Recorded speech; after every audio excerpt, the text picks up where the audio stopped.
Canal do Alberto Santos. O canal interdenominacional da Palavra de Deus, da fé e do testemunho. Atenção, este é um trabalho evangelístico sem fins lucrativos. A utilização e doação gratuitas de seu conteúdo são totalmente liberadas. Porém, toda e qualquer comercialização está expressamente proibida. Saiba mais sobre este ministério acessando pregadoresdotelhado.org.br. Assim será a palavra que sair da minha boca, diz o Senhor. Ela não voltará para mim vazia. Antes, fará o que me apraz e prosperará naquilo para que a enviei.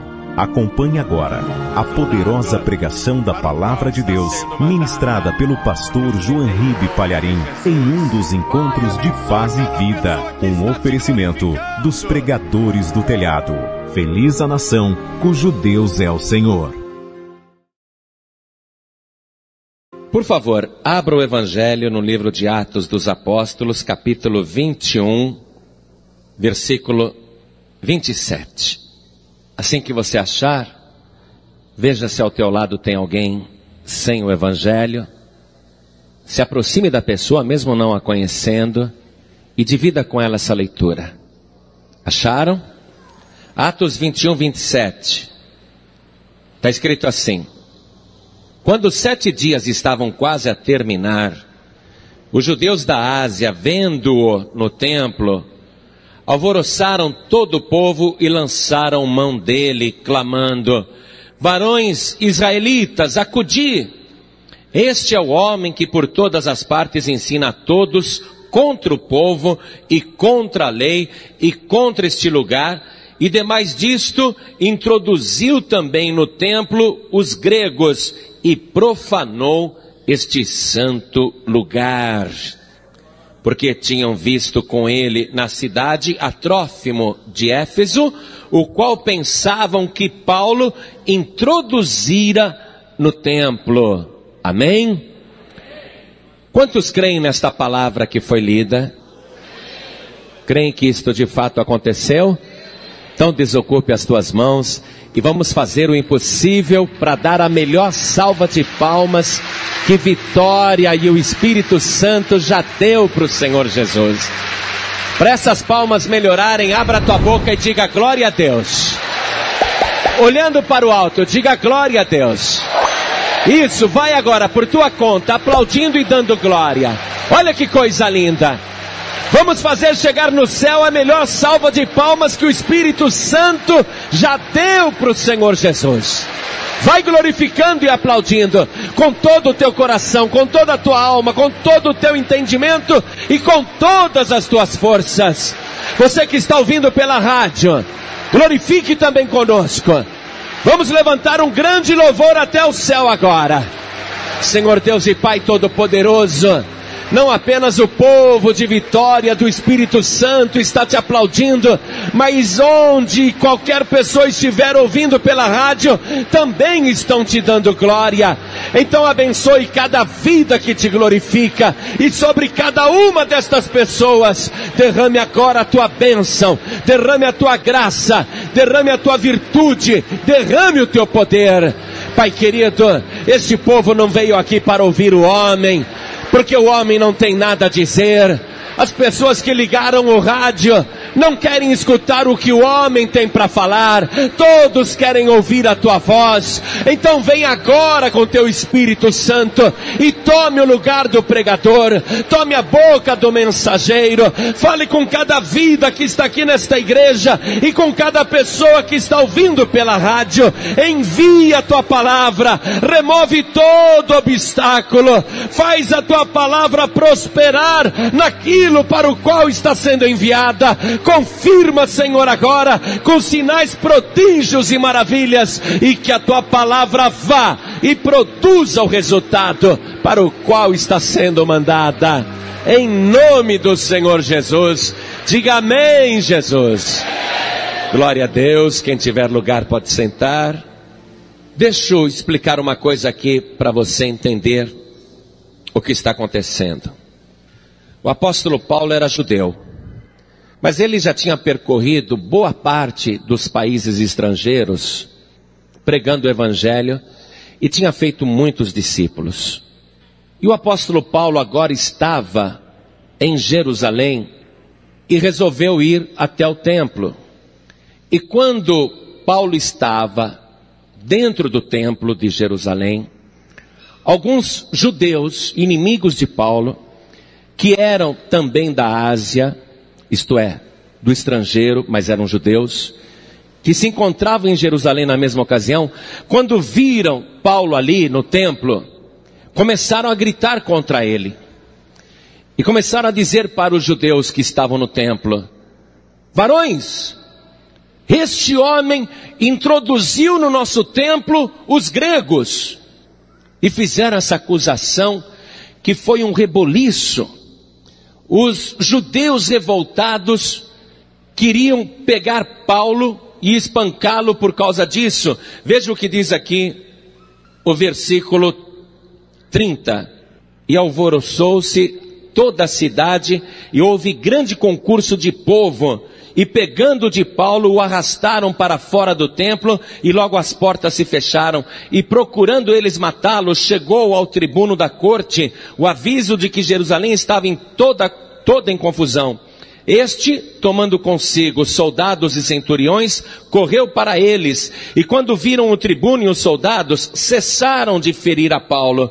Então, aproximando-se o tribuno, o prendeu e o mandou atar com 2 cadeias e lhe perguntou quem era e o que tinha feito. E na multidão, uns clamavam de uma maneira, outros de outra, mas como nada podia saber ao certo por causa do alvoroço, mandou conduzi-lo para a fortaleza. E sucedeu que, chegando às escadas, os soldados tiveram de lhe pegar por causa da violência da multidão, porque a multidão do povo o seguia clamando: mata-o. Queriam matar Paulo de qualquer maneira. Não fossem os soldados romanos e o tribuno, Paulo teria sido linchado naquela hora. Estavam querendo matar Paulo de qualquer jeito. E por que queriam fazer isso? Porque suspeitavam que Paulo tinha introduzido no templo de Jerusalém alguns gregos. E você fica pensando, bom, qual é o problema? Qual o problema de um grego entrar no templo de Jerusalém? O problema é que isso era proibido. Para você entender bem essa situação, Jerusalém era uma cidade santa. As pessoas que queriam buscar Deus iam para Jerusalém. Chegando em Jerusalém, elas diziam: agora eu vou para o templo. O templo de Jerusalém era totalmente fortificado por uma muralha enorme, uma muralha gigantesca, que em alguns trechos chegava a ter 485 metros de comprimento, uma muralha com pedras colocadas uma sobre a outra, e as pedras variando de 2 a 5 toneladas cada uma. Então, entrar no templo de Jerusalém era difícil, por causa da muralha. Tinham os pórticos. As pessoas tinham que passar pelos pórticos para entrar no templo de Jerusalém. Mas olha só, quando a pessoa passava pelo pórtico, fosse o pórtico real ou o pórtico de Salomão, ela encontrava um pátio imenso, um pátio enorme, que era chamado de pátio dos gentios. Esse termo gentil, na Bíblia Sagrada, vem do hebraico goim, que quer dizer nações. Essa palavra goim, essa palavra gentil, acabou também servindo para especificar qualquer pessoa que não fosse judia. Então, no pátio dos gentios ficavam só os estrangeiros. Era um pátio enorme. Esse pátio dos gentios era o local onde tinha o comércio que revoltou o Senhor Jesus. No pátio dos gentios, logo após passar pelo pórtico real, tinham lá as mesas dos vendedores e dos cambistas, várias mesas, E aquelas mesas ficavam naquele local porque os filhos do sacerdote mandavam naquele negócio e eles alugavam as mesas para os ambulantes, para os cambistas, para os vendedores. E ainda cobravam comissão de todo o faturamento dos negócios no templo, naquela venda no pátio dos gentios. Foi ali no pátio dos gentios que Jesus fez a purificação do templo. Porque para os judeus aquele pátio dos gentios era profano. Para os judeus o pátio dos gentios era imundo. Então podia vender, podia negociar, podia falar alto, podia fazer comércio, podia explorar as pessoas. Aquelas mesas, aquelas barracas colocadas no pátio dos gentios, também o local era conhecido como o bazar dos filhos de Anás. Anás era o sacerdote. Porque o sumo sacerdote, ganancioso, ganhava muito dinheiro explorando o povo com aquele comércio. Foi ali no pátio dos gentios, que todo mundo considerava como um lugar imundo, apesar de estar já nas muralhas do templo, que Jesus fez a purificação. E eu quero ler com você no Evangelho de Marcos, no capítulo 11, no versículo 15, o seguinte: e vieram a Jerusalém, e Jesus, entrando no templo, começou a expulsar os que vendiam e compravam no templo, e derribou as mesas dos cambistas e as cadeiras dos que vendiam pombas, e não consentia que ninguém levasse algum vaso pelo templo. E os ensinava dizendo: não está escrito, a minha casa será feita e chamada por todas as nações casa de oração? Então o pátio dos gentios era o pátio dos goéms, o pátio das nações. E Jesus estava querendo que os judeus se conscientizassem que a casa do Senhor tinha que ser conhecida pelos outros povos como casa de oração, e não como um lugar de venda, não como um lugar de ganância. Por isso que Jesus declarou que mesmo o pátio dos gentios era considerado como templo, como lugar sagrado. Reflita um pouquinho, amados. Às vezes, alguém pensa que no quintal da igreja pode se fazer comércio. A pessoa diz assim: no quintal da igreja não tem problema, não está dentro do templo. A pessoa acha que, por exemplo, na porta da igreja, ou na frente da igreja, ou em outras dependências do templo, pode conversar muito, rir, falar alto. Mas Jesus Cristo, com a sua atitude, está mostrando que o local do templo é sagrado e tem que ser conhecido como casa de oração. Por isso que Jesus, ali no pátio dos gentios, moralizou a coisa, expulsando não só quem vendia, mas também quem comprava. Porque se tem vendedor, é porque existe comprador. Se alguém colocar uma barraca aqui na frente da Paz e Vida, querendo vender, seja pipoca, sanduíche, refrigerante, livros, qualquer coisa. Se você for lá comprar, você está alimentando o negócio. Porque o cara está ali para vender. Se você vai e compra, você está alimentando uma transgressão. Se existe vendedor, é porque tem comprador.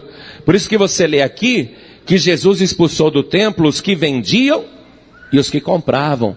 Porque quem compra também está pecando. Por isso que você não pode fazer comércio de nenhum tipo dentro da igreja, dentro de qualquer igreja. Olha, eu não aceito comércio nem na Igreja Católica Apostólica Romana. Não aceito. Porque ainda que alguém diga: mas eles estão no erro. Aquela religião, ela tem falsos ensinamentos. Eu sei que tem vários ensinamentos. Mas não importa. O pátio dos gentios era considerado um lugar imundo. Porque só tinha estrangeiro. Então os judeus achavam que ali podiam vender à vontade, negociar, enganar as pessoas, fraudar, levar vantagem. E Jesus Cristo disse que não. Por isso nunca participe de qualquer tipo de comércio dentro da igreja. Você sabe o quanto isso está sendo comum nas igrejas no Brasil inteiro? Mas nós temos que falar que isso não pode ser feito, amados. Quando eu começo a dizer essas coisas, muita gente range os dentes contra mim. Muita gente fica com raiva, como se fosse eu que estivesse inventando esse negócio. Eu falo que não pode vender nada na igreja, e em nenhuma igreja da Paz e Vida se vende nada.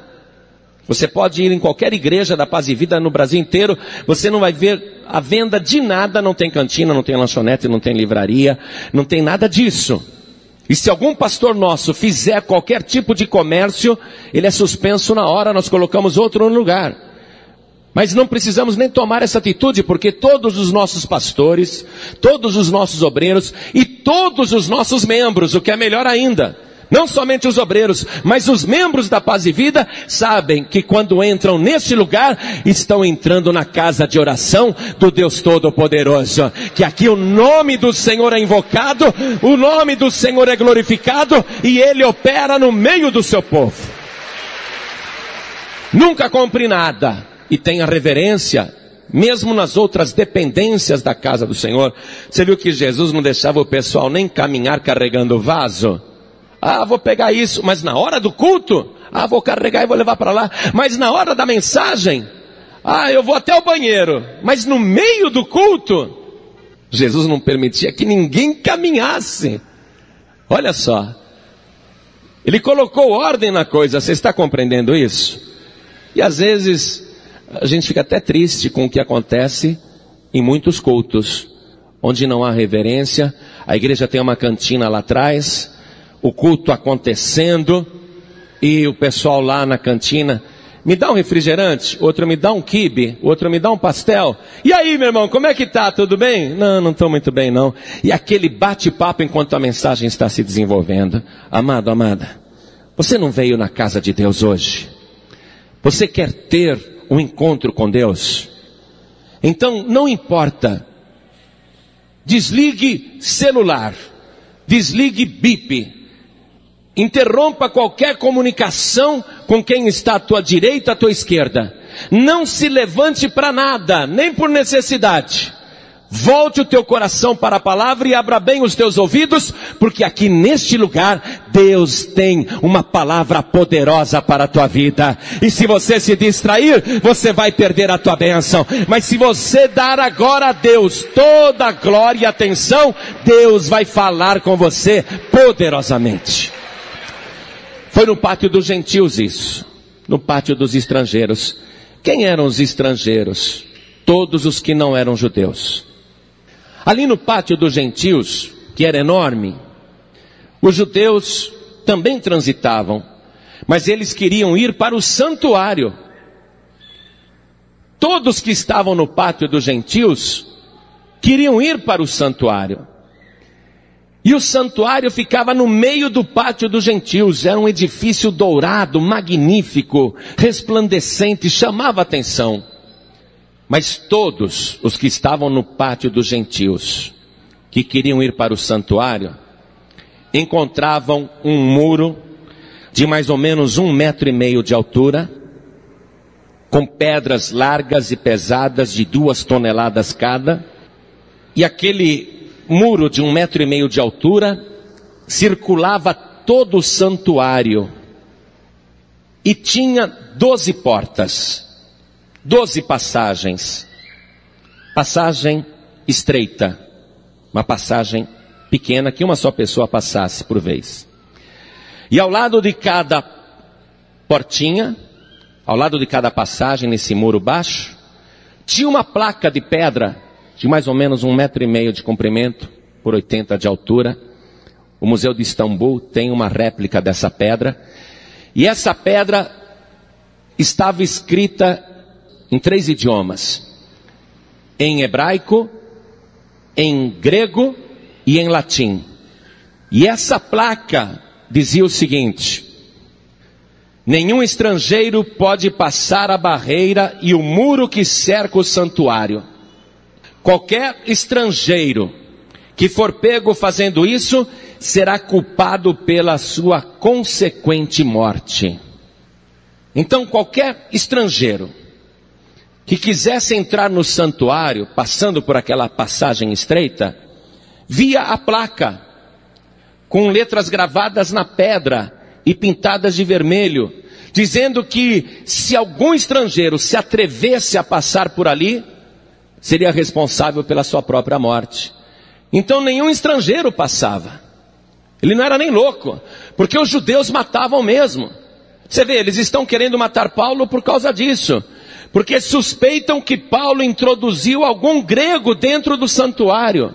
E Paulo não fez isso. Paulo respeita o santuário, sabe que não pode. Mas eles estão querendo matar Paulo porque desconfiam que Paulo fez isso. Então, veja só. Não era permitido aos estrangeiros, aos não-judeus, não era permitido entrar no santuário. Mas os judeus, homens e mulheres, podiam passar. Porque os judeus eram considerados como povo de Deus, como povo escolhido de Deus, como povo privilegiado. Então os judeus podiam passar. Veja comigo no livro de Deuteronômio. Vamos ver isso rapidamente. No capítulo 7. Vamos ler a partir do versículo 6. Está escrito: porque povo santo és ao Senhor teu Deus. O Senhor teu Deus te escolheu para que lhe fosses o seu povo próprio de todos os povos que há sobre a terra. O Senhor não tomou prazer em vós, nem vos escolheu, porque a vossa multidão era mais do que a de todos os outros povos, pois vós éreis menos em número do que todos os povos. Mas porque o Senhor vos amava, e para guardar o juramento que jurara a vossos pais, o Senhor vos tirou com mão forte e vos resgatou da casa da servidão, da mão de Faraó, rei do Egito. Então, há várias passagens bíblicas falando que o povo de Israel é o povo especial, é o povo escolhido. Os judeus podiam passar por aquele muro baixinho e subir uma escadaria de mais ou menos 3,5 metros de altura, para entrar no pátio do santuário. Agora veja, se um estrangeiro tentasse passar por ali e fosse pego, ele seria rolado dessa escada de 3,5 metros. E os judeus tinham autorização do templo para matar qualquer estrangeiro que tentasse entrar no santuário, porque isso iria profanar o templo. Os estrangeiros não tinham vez. Nós não tínhamos vez. Nós não poderíamos jamais entrar no santuário. Mas veja só que interessante, amados. Quando os judeus e as judias subiam aquela escadaria de 3,5 metros, saíam num outro pátio que era conhecido como o pátio das mulheres. Nesse pátio das mulheres ficavam as arcas do tesouro. Por isso também o local era chamado de lugar do tesouro. Tinha 13 arcas onde todos colocavam ofertas, colocavam dinheiro.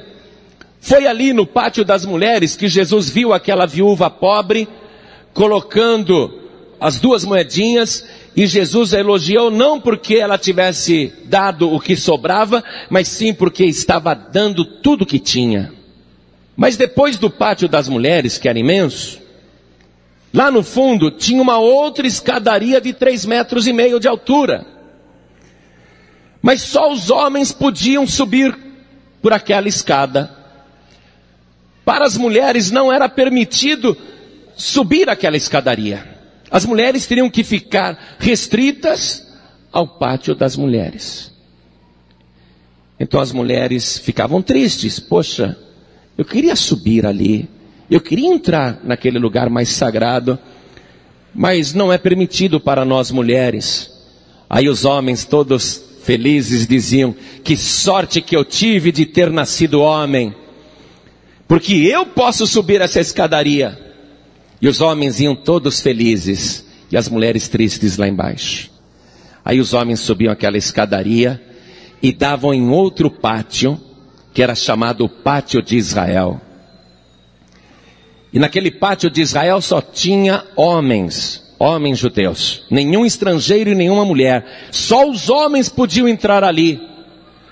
Mas aí, no fundo do pátio de Israel, que era o pátio dos homens, tinha uma outra escadaria com 1 metro de altura. E os homens queriam subir aquela escadaria, mas diziam para eles: você não pode. Nenhum homem pode subir essa escadaria. Por quê? Porque subindo aquela escada, vem o pátio dos sacerdotes. E ali só quem é sacerdote pode entrar. Então alguns homens ficavam felizes e diziam: que sorte que eu tenho, cheguei a sacerdote. Então eu posso subir aquela escada. E os outros homens ficavam amuados. Que tristeza, eu queria tanto entrar naquele lugar mais sagrado, mas eu não sou sacerdote, eu vou ter que ficar olhando de longe. Aí os sacerdotes, que tinham subido aquela escada de 1 metro, eles estavam felizes, estão vendo o santuário ali. E esse santuário era dividido em 2 partes. Tinha o lugar santo e o santo dos santos, o lugar santíssimo. Os sacerdotes estavam felizes, porque estavam ali, perto do lugar santo. Mas os sacerdotes também não podiam entrar toda hora naquele lugar santo. Então, naquele monte de sacerdotes que tinha, só um ou outro ficava feliz. Porque só um ou outro era escalado para entrar no lugar santo, onde tinha a mesa com os pães da proposição, onde do outro lado tinha o candelabro com as 7 lâmpadas, e na frente tinha a mesa de ouro. Mas no fundo desse lugar santo tinha um véu enorme. E mesmo o sacerdote ou os sacerdotes que entravam no lugar santo, quando estavam dentro do lugar santo, eles queriam entrar no lugar santíssimo. Mas só um conseguia, e era o sumo sacerdote. Então quem tinha tido o privilégio de se tornar sumo sacerdote, ele dizia: que maravilha! Eu sou sumo sacerdote, eu posso entrar no lugar santo dos santos, eu posso entrar no lugar santíssimo, eu posso passar pelo véu.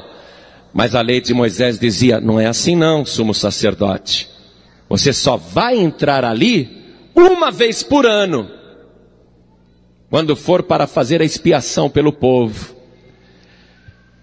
Então o sacerdote só entrava naquele lugar no dia do Yom Kippur, no dia do perdão. Só entrava ali 1 vez por ano. Tinha sacerdote que ficava a vida inteira no ministério e nunca teria a oportunidade de entrar 1 vez na vida no lugar santíssimo, no Santo dos Santos.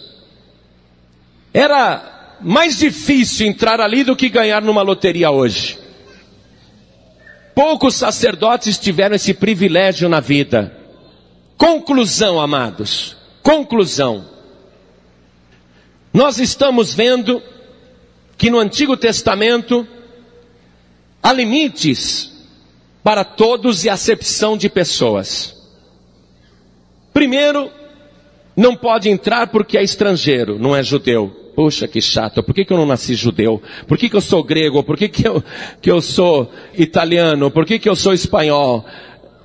Por que eu fui nascer em outro país? Por que eu não nasci na Judéia? Que azar que eu tenho. Olha só, exclusão.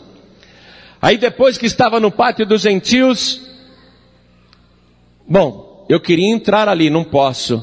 Mas essas mulheres e esses homens que nasceram judeus são sortudos.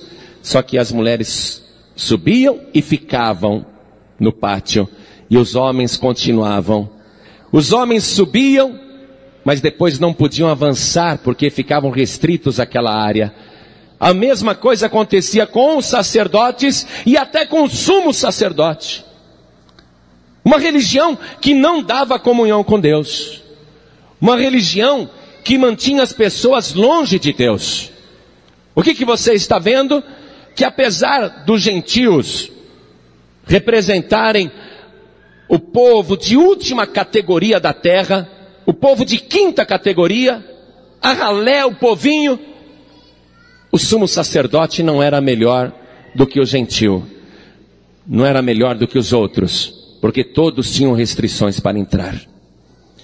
Você sabe, isso é uma religião. Isso é religião. A pessoa encontra várias barreiras, vários obstáculos, e sempre tem um senão para continuar. Sempre tem uma condição para continuar, sempre tem uma barreira para continuar. Isso é religião. Quer um exemplo de religião parecida com isso? Ainda que não seja uma religião judia? As pessoas que acreditam que poderão chegar até Deus ou até um plano superior através de sucessivas reencarnações. A pessoa acredita que nessa vida ela não deu muita sorte. Nasceu pobre, miserável ou com alguma deficiência física. E ela pensa, é o karma. Mas na próxima reencarnação eu vou vir bonito, rico e famoso. Deixa eu me esforçar, porque senão é capaz de na próxima encarnação eu voltar como mosca, eu voltar como sapo, como cachorro, como cavalo. Não, eu quero voltar como ser humano perfeito, bonito, e quero ser rico. E a pessoa fica nessa ilusão e ela pensa, quantas vezes eu vou ter que reencarnar para chegar até o plano superior, de uma tal maneira que eu não precise reencarnar mais, até o momento em que eu chegue a Deus. E a pessoa fica acreditando a vida inteira nisso, e isso é religião. Quantas vezes ela vai ter que reencarnar? O Kardec não disse. Ninguém diz. E a pessoa está acreditando que dessa maneira vai chegar a Deus. Isso é religião. Sempre um obstáculo. Na próxima eu vou ser mais feliz. Na próxima vida, na próxima encarnação, quando eu reencarnar, eu vou dar mais sorte.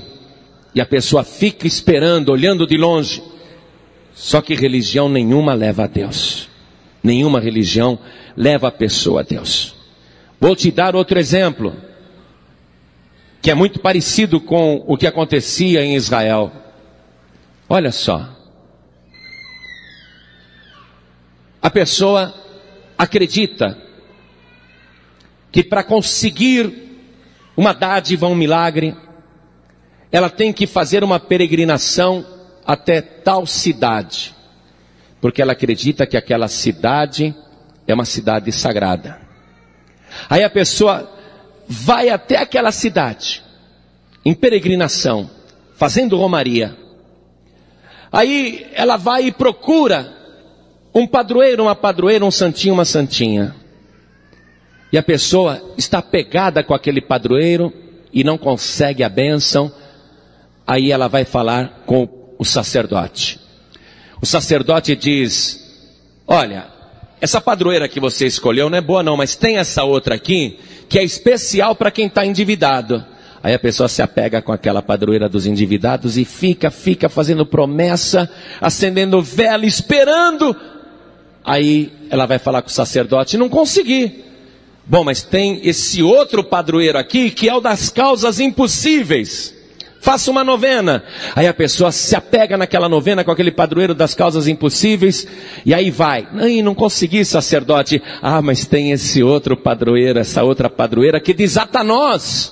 Aí a pessoa vai e faz outra novena. E está sempre esperando e tem um obstáculo na frente. Até que ela vai e fala com o sacerdote. Aí o padre diz, olha, faz o seguinte. Vai falar com o bispo. Daí a expressão, vai falar com o bispo. Vê se o bispo resolve. Aí a pessoa vai no bispo. O bispo dá um monte de orientação, não resolve nada. Aí a pessoa cobra o bispo diz, faz uma coisa. Vai falar com o arcebispo. Aí a pessoa vai falar com o arcebispo. E pega no pé do arcebispo. E fica ali naquele nível, né? Com a vida estacionada. Aí o arcebispo também diz, faz uma coisa. Vai falar com o cardeal. Aí a pessoa vai lá no cardeal. O cardeal tenta, indica: ah, cardeal, tudo isso eu já tentei, tudo isso já mandaram eu fazer. Então faz o seguinte, meu filho, faz o seguinte, minha filha, vai falar com o Papa, não é?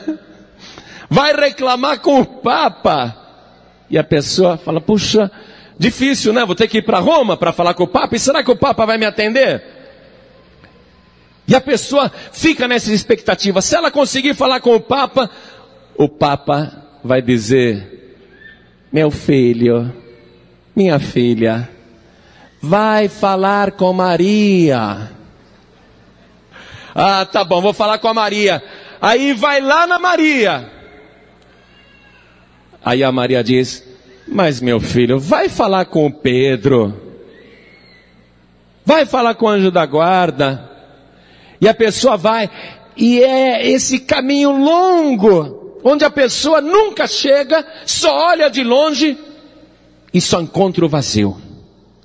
Por isso que Jesus Cristo disse: agora é a hora que nem em Jerusalém e nem nestes montes adorareis ao Pai, porque Deus é Espírito, e importa que os verdadeiros adoradores o adorem em espírito e em verdade. O caminho da religião, seja da reencarnação, das filosofias, o caminho dos religiosos é muito longo e complicado. Depois que você morre, então piora, porque te inventam ali o limbo, te inventam o purgatório, e ninguém diz quanto tempo você vai ficar no purgatório até tua alma sair dali. É um caminho muito longo, mas o caminho da palavra, o caminho verdadeiro, o caminho que leva ao céu é muito rápido. Jesus Cristo disse: eu sou o caminho, a verdade e a vida, e ninguém vem ao Pai a não ser por mim. É rápido, é instantâneo. E se você já cansou de religião, chegou a hora de você pegar o verdadeiro caminho, que é Jesus Cristo. Porque você percebeu que ninguém, fosse estrangeiro ou sacerdote, tinha acesso ao Santo dos Santos. Um dia, um general romano chamado Pompeu resolveu invadir o templo. E ele entrou no lugar santíssimo. Os sacerdotes judeus estavam revoltados, queriam morrer. Não, ele é pagão, ele não pode entrar. Mas o general Pompeu entrou a si mesmo, escoltado pela centúria, foi até o Santo dos Santos. Quando ele abriu o véu, ele olhou dentro do Santo dos Santos, fez meia volta e foi se retirando. Os comandados disseram: e aí, general? O que o senhor viu lá dentro? E ele disse: nada. Não tem nada lá dentro. Nada. Religião é isso, amados. A pessoa chega no fim e descobre que estava buscando o nada. Descobre que estava buscando o vazio. Não tinha nada ali. Se você continuar sendo uma pessoa religiosa, você vai chegar ao nada.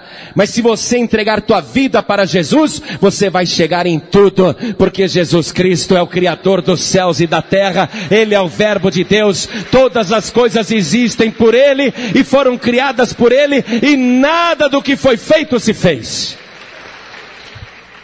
Jesus Cristo realizou a missão extraordinária de acabar com todas as barreiras religiosas. Tanto é que no dia em que Jesus Cristo estava morrendo, os evangelhos nos contam que no momento em que ele estava para expirar, o véu do templo se rasgou em dois, de alto a baixo. Eu quero que você leia comigo no Evangelho de Mateus, capítulo 27, versículo 50. Está escrito assim: e Jesus, clamando outra vez com grande voz, entregou o Espírito. Era sexta-feira, 3 da tarde. E eis que o véu do templo se rasgou em dois, de alto a baixo, e tremeu a terra, e fenderam-se as pedras. Jesus Cristo, quando ele morreu na cruz, no momento em que ele expirou, aquele véu que separava o lugar santo do lugar santíssimo, aquele véu se rasgou de alto a baixo. Qual é a representação disso? Que Jesus Cristo acabou com o mistério e eliminou a última barreira para que o homem pudesse encontrar a Deus e adorar a Deus de verdade. O véu do templo rasgado significa que o caminho está aberto, que Jesus Cristo realmente é o Pai, e ele disse: quem me vê também vê o Pai, e ninguém vem ao Pai a não ser por mim. Ele mostrou que agora não existe mais nem a última barreira que impede o ser humano de ter comunhão com Deus. Jesus Cristo te comprou com seu sangue precioso, e agora você não é mais estrangeiro, você não é mais uma pessoa estranha. Todos que recebem Jesus Cristo como Salvador se tornam também filhos de Deus. Por isso que o Evangelho diz que em Cristo não existe nem judeu nem grego, não existe nem estrangeiro nem natural. Em Cristo não existe mulher ou homem. Em Cristo não existe sacerdote ou membro, porque todos nós fomos comprados, lavados e remidos pelo sangue de Jesus Cristo. A partir do momento em que somos lavados pelo sangue de Jesus, nós nos tornamos filhos de Deus. Você que está ouvindo esta palavra, amado, amada, você pode continuar sendo uma pessoa religiosa e continuar com toda a burocracia da tua religião e no final chegar a nada.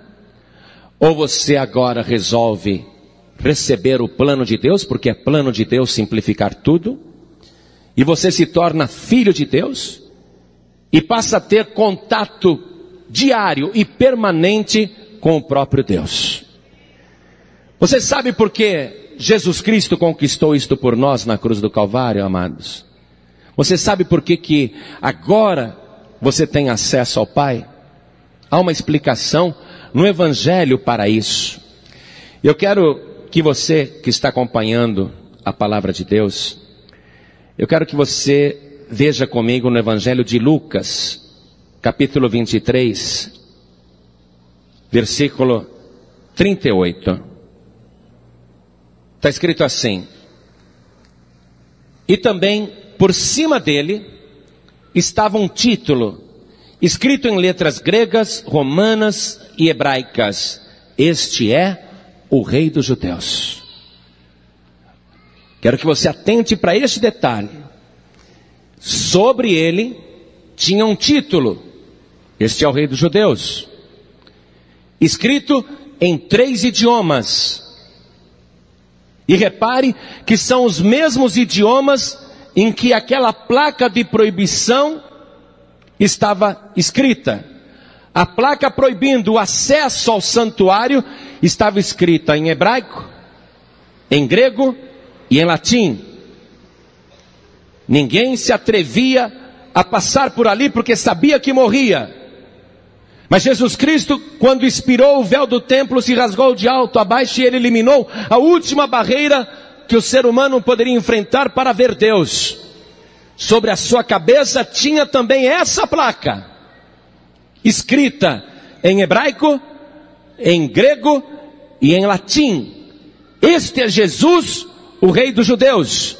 Mas nós sabemos que muito mais do que Rei dos Judeus, o Rei de toda a terra. Agora, você que quer ter acesso ao lugar santo, você que quer ficar com Deus, você que quer ter Deus na tua vida, você pode entrar sem medo no santuário, você pode entrar sem medo na presença de Deus, porque você está levando sobre você o sangue do Cordeiro, o sangue que te livra de todo pecado, que te purifica de todo pecado. E se alguém parar na tua frente, seja quem for, ou até todo o inferno, e se colocar diante de você dizendo: por aqui você não passa, se você passar você será morto, morto, você vai olhar para esta pessoa, ou para esta criatura, ou para esta entidade, ou para aquela religião, e você vai dizer: eu vou entrar, eu vou chegar na presença do Todo-Poderoso, porque quem me autoriza é o Rei de toda a terra, é o Rei do céu e da terra. Aqui está a placa, escrita em 3 línguas: este é Jesus, o meu Rei, é Ele que me autoriza a entrar na presença de Deus. E eu quero ver quem se coloca na tua frente. Quero que, para terminar a mensagem, você leia comigo na carta de Paulo aos Efésios, no capítulo 2. Vamos ler versículo 11. E é interessante que Paulo escreveu isso, porque pensaram que ele tinha introduzido o Trófimo no templo, e o Trófimo era um cidadão de Éfeso. E talvez por isso Paulo escreveu esse trecho que nós vamos ler, justamente para a igreja que ficava em Éfeso. Provavelmente a igreja onde Trófimo congregava. Olha só. Portanto, estou lendo o versículo 11. Portanto, lembrai-vos de que vós, noutro tempo, éreis gentios na carne, e chamados incircuncisão pelos que na carne se chamam circuncisão feita pela mão dos homens. Circuncisão feita pela mão dos homens, tudo que é feito pela mão dos homens é religião. Que naquele tempo estáveis sem Cristo, separados da comunidade de Israel e estranhos aos concertos da promessa, não tendo esperança e sem Deus no mundo. Não havia esperança para nós. Éramos estrangeiros, sem esperança e sem Deus no mundo. Versículo 13. Mas agora, em Cristo Jesus, vós que antes estáveis longe, já pelo sangue de Cristo chegastes perto. Porque Ele é a nossa paz, o qual de ambos os povos, judeus e estrangeiros, fez um.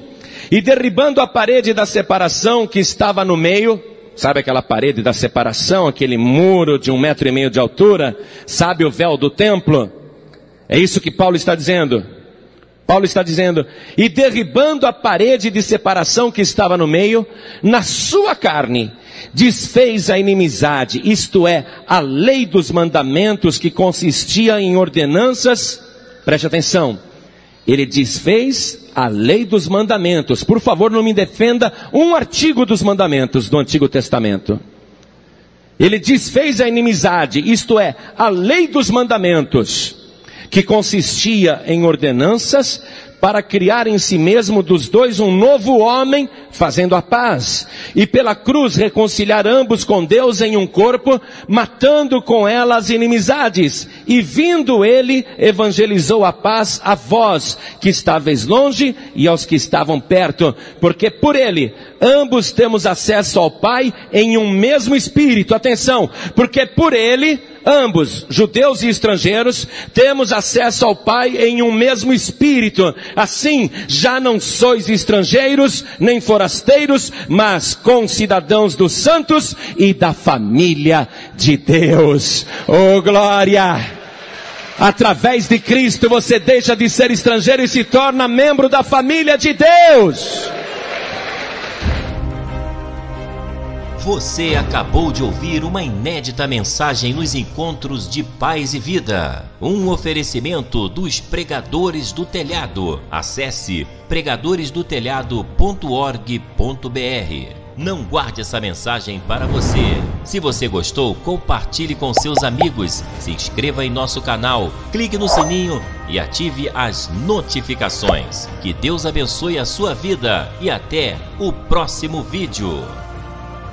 Canal do Alberto Santos, o canal interdenominacional da Palavra de Deus, da fé e do testemunho.